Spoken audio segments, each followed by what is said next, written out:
цього дафа бачив в інтернеті. Бородянка зустрічає страшною картиною. Закопчені з чорними провалами вікна багатоповерхівок, ніби величезний мур, нависають над селищем. У ці будинки влучили ворожі ракети, розрізавши їх навпіл.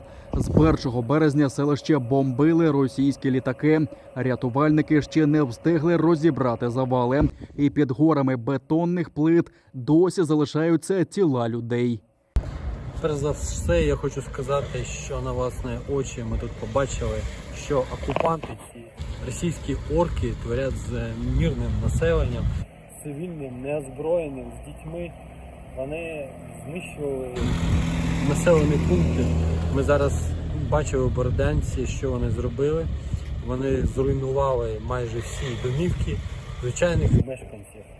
Але ми однозначно переможемо, все це відбудується.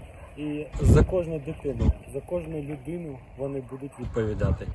І територіальна цілісність України в повному обсязі буде відновлена. Місцеві волонтери зустріли машину з допомогою, яку збирали тернополяни та активісти з десантно-козацького рою у місцевій церкві. Саме тут містяни можуть отримати найнеобхідніше – разом із продуктами дитячий малюнок. Це вітання з любов'ю від малечі. Тут одна з громадських організацій. Нам сподобалося, що вони концентрують цю допомогу в церкві.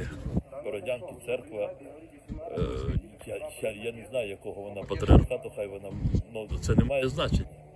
І ми от привезли, і все те, що знову я хочу підкреслити, зібрали Тернопільська громада. За це ще раз їм велике дякую. На сьогоднішній день перша допомога, вона надана. Максимально своїми зусиллями ми розпакували, розвезли, розфасували. Далі, це ж ви розумієте, що допомога ця, яка на перші дні. Відповідно, є медикаменти, які потрібні, інсулін. Зараз ми кинули клич, люди будуть збирати місцеві, будемо акумулюватися, будуть збирати список. Ми список постараємось опублікувати.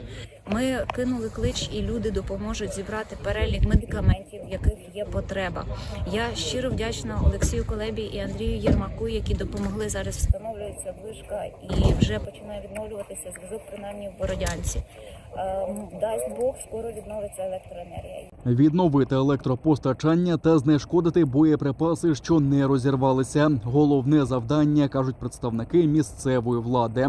А потім потрібно братися до розчищення завалів. За даними виконувача обов'язків мера Бородянки, близько 200 людей у місті зникли безвісти. Їх тіла можуть знаходитися саме під уламками будівель.